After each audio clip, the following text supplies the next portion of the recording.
O caso de gripe aviária da última semana no Rio Grande do Sul acendeu o alerta de todo o setor avícola brasileiro. O sistema adotou todas as medidas sanitárias necessárias, inclusive com os embargos às exportações. Mas como este cenário pode impactar no preço da carne de frango e dos ovos, tanto para as exportações quanto para o mercado interno? Quem responde isso para a gente, essa e outras questões, é o analista de mercado da Royal Rural, Ronaldo Fernandes, que já está aqui ao vivo com a gente. Ronaldo, bom dia, bem-vindo. Bom dia, Carol. Obrigado. Ronaldo, já dá para dizer que a situação está controlada ou não? Ainda não, Carol. Este é um assunto que a cada dia que passa a gente vai ter alguma atualização. Nós já tivemos o descarte de 3 suspeitas ali no Mato Grosso, Sergipe, mas a gente ainda tem outros casos em Tocantins, Santa Catarina, Ceará, e próprio Rio Grande do Sul tem mais um caso ali que ainda é suspeito. Mas o ponto é que o Brasil agiu rápido.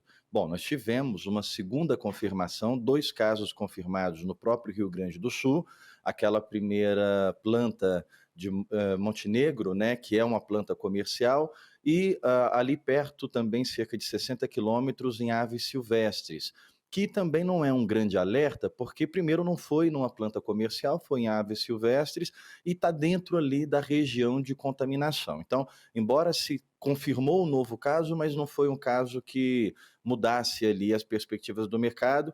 E o que a notícia mais importante talvez seja o alívio dessas 3 suspeitas já serem descartados, ter dado negativo, mas ainda assim é importante ficar atento a esse assunto, porque novos casos podem surgir, e esse seria o grande problema. Nós vimos o ministro Carlos Favaro batendo na tecla que o ciclo da doença são 28 dias, que se em 28 dias não se descobrirem novos casos, o Brasil poderia declarar que a emergência já acabou. Então esse é o grande ponto, não ter novos casos. Então ainda é um momento de atenção, Carol. Ronaldo, e as medidas, adotadas pelas autoridades sanitárias foram suficientes para conter a propagação e proteger o status sanitário do Brasil, como um país livre da doença ou não? A gente pode dizer que sim, mas é importante, frisar que o Brasil não tem esse costume.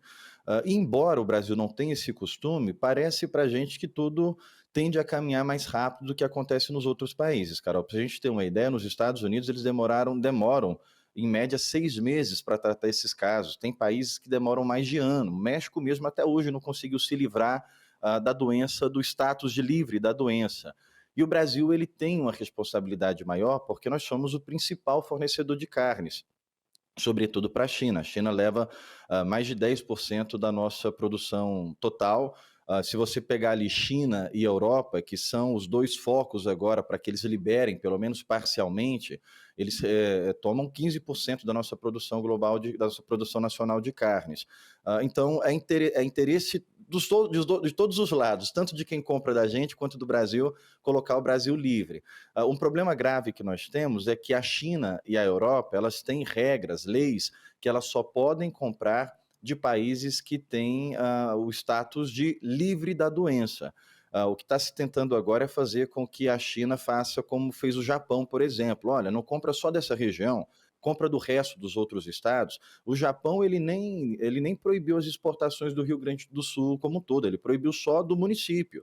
E é isso que está sendo negociado agora, que a Europa e que a China comprem dos outros estados e bloqueiem apenas o Rio Grande do Sul, mas é uma dificuldade, porque há leis que eles só podem comprar de países que têm, de fato, o livre, o status de livre da doença. E é o que o Brasil está trabalhando agora. Mas o sentimento que nós temos, Carol, é de otimismo, pela transparência que o Ministério da Agricultura tem colocado, pelo interesse de todos os lados de que isso seja resolvido rápido. É importante salientar que a doença, a H5N1, ela não tem contaminação em humanos, ela é um problema só para os animais, de fato, e não se tem relatos de que ela possa prejudicar a saúde humana, mas tem essas retenções sanitárias.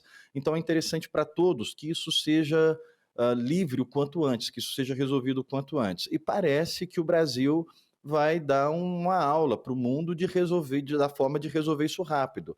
Ali na primeira região que foi declarada, que foi descoberta, todas as aves já foram destruídas, os ovos para incubação, que foram exportados para outros estados, também foram destruídos. Então, não teve nenhum atraso na retenção, não teve nenhum atraso no combate da contaminação. Tudo indica para a gente que isso tende a ser resolvido de uma forma rápida. Para te devolver, o primeiro momento, conforme a lei e o protocolo exigem, foi declarado ali 60 dias de emergências. 60 dias de emergência. Então, esses 60 dias já levanta a barreira de exportação. 2 meses sem exportar seria ali um impacto forte para a gente. Mas agora o ministro tem levantado essa bandeira de que talvez 28 dias já sejam suficientes, Carol. E, Ronaldo, agora falando um pouquinho sobre preço, né? Como que esse caso pode influenciar o preço da carne de frango e dos ovos no curto prazo no mercado interno? E já é possível sentir alguma oscilação? A gente já tem visto, inclusive, no consumidor final ali, nas gôndolas, né, a redução de preço não só de frango, mas também batendo um pouco no preço de boi, porque aquele consumidor que entende que a região que ele está não tem nenhum risco, que não há contaminação humana, a gente está falando, por exemplo, de uma dona de casa, um consumidor de Goiás ou de outros estados que está longe, que não teve, e ele vê o preço do frango mais baixo, ele pode optar pela alteração. Não vou comprar mais carne de boi, vou comprar aqui carne de frango. Então a gente já vê de fato, e é importante entender que já era o momento em que os preços do boi já estavam caindo, e a gente já vê de fato essa substituição. E o ponto que talvez seja o ponto mais importante nesse sentido é que o estrago, de certa forma, ele já está feito. Nós não acreditamos que isso vai impactar o consumo de carne do ano. A gente está falando de, pelo menos se novos casos não forem deflagrados, a gente está falando de um cenário pior aí de 2 meses. O consumo ele é recuperado, mas os preços dificilmente voltam para o ponto que estavam, caso eles continuem caindo e caso esse período de 28 dias não seja o suficiente, caso a gente precise de fato dos 60 dias. Agora, a médio prazo, Carol, a gente pode ver um outro fator, que é a substituição de carnes para exportação. Se a China bloqueou as compras de frango, e a Europa também bloqueou as compras de frango do Brasil, eles não têm um outro lugar que vai entregar volume para eles. Os Estados Unidos também está passando por esse problema já faz bastante tempo. Então, eles poderiam substituir a carne de frango pela carne de boi. Isso a médio e longo prazo, não de efeito imediato. Para o efeito imediato, a gente vê a queda para todas as carnes.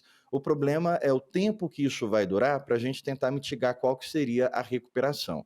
Olhando para o setor de milho, é bem parecido. A gente já estava no momento em que o milho já estava numa queda, mas nós não acreditamos que a gripe aviária agora ela vai impactar no consumo de milho para ração, para aves. A gente teve em 2024 cerca de 32 milhões de toneladas de milho sendo destinado para aves, e agora devem ser pelo menos 34 milhões de toneladas, e a gripe aviária ela não deve retirar esse volume, eles devem continuar com essa projeção de consumo maior.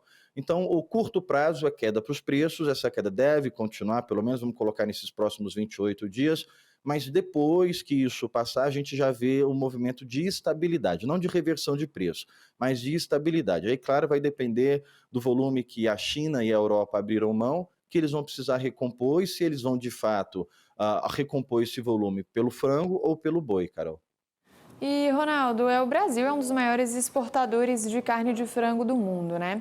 Esse episódio pode comprometer contratos futuros ou afetar a confiança internacional. A gente vem acompanhando aí vários países, né, já se manifestando, mas também tem um prazo aí de alguns dias, né, até que tudo possa mudar. O que a gente pode falar sobre isso? Eu acredito que, pelo contrário, pode mostrar, na verdade, a força do Brasil, do seu protocolo e do seu controle. Como eu disse, o México até hoje não se livrou do status de livre, ele ainda não conseguiu ficar livre da gripe aviária. Os Estados Unidos, quando tem esse caso, demora mais de 6 meses para poder tratar isso. E o Brasil ele pode mostrar que esse controle consegue ser mais rápido quando você tem as medidas efetivas. Então, não houve nenhum atraso ali na decisão de contenção.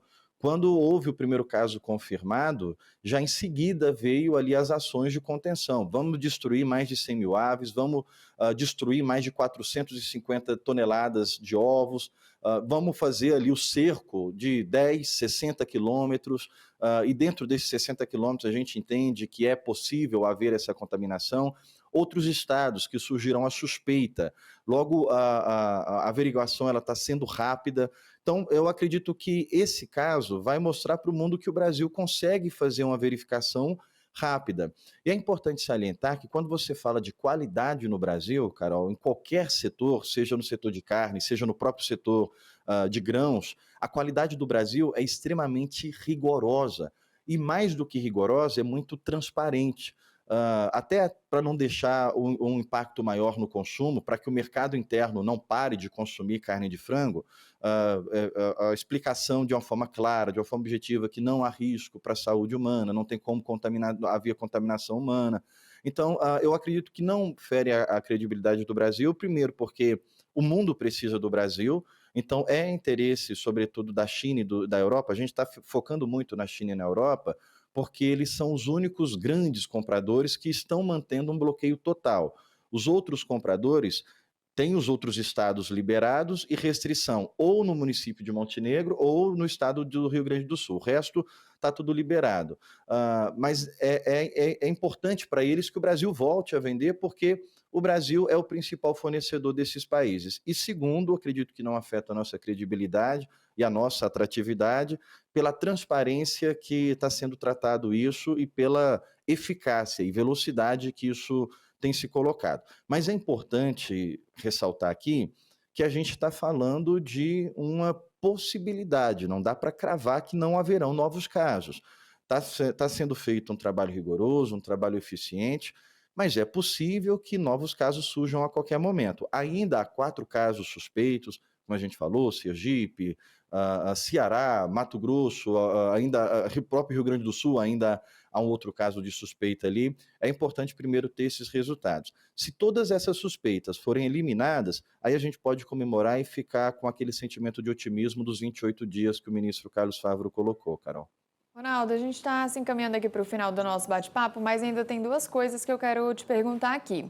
Primeiro é que tipo de orientação o produtor avícola deve seguir neste momento para garantir uma segurança ali nas atividades, né, dentro das normas, e para o consumidor, né? É possível que o preço aí no supermercado subam? Por quanto tempo? Ou caiam? O que o consumidor pode esperar?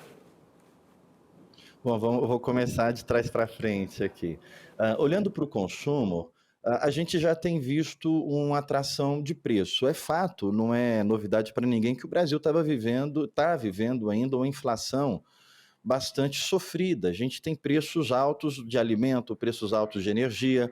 Então, quando você tem uma queda nos preços, por qualquer motivo que seja, o primeiro momento é recebido com bons olhos. O consumidor não vai parar de consumir porque está sendo entendido que isso não há nenhum risco para a saúde e os preços estão caindo. Então, a primeira estratégia, no caso, até seria repor esses volumes que não estão indo para exportação para o próprio mercado interno, mas isso poderia bater no preço de outras carnes, preço de boi, preço de suíno.